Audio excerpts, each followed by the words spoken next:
What in the hell was that? Take it back.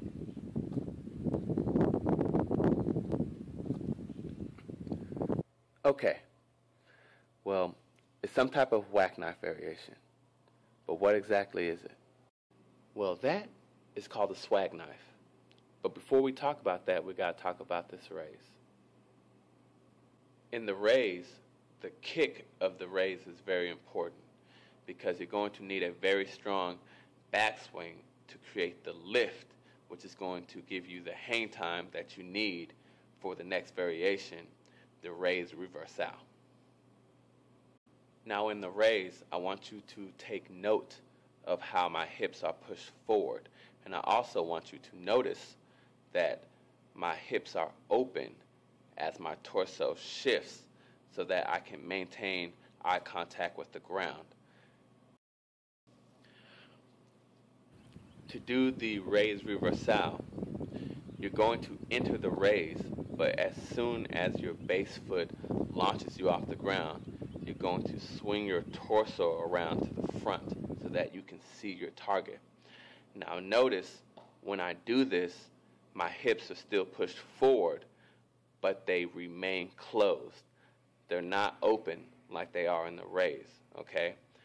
And they stay closed, and you're pretty much squeezing in this position all the way until the first leg that swings up touches the floor. And then you kind of break out of it and spin out of it so that you don't fall down. Also, I want you to take note that the kick of the raise reversal is right in between the kick of a raise and the kick of a Sailor Moon.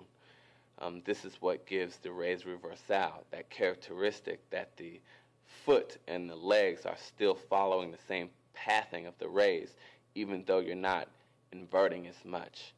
Now once you get the raise reversal, you're going to need an even stronger backswing for the Swagknife. Now when you're doing the raise reversal, it's sort of like walking out of a raise. In the Swagknife, when you're in the air and your back is arched and your legs are in full extension, this is when it's time to sit up and pop that outside crescent. And you're going to want to be at the peak of your jump by the time you do this so that you stand a chance at landing, because it's going to be a very shallow, very awkward landing.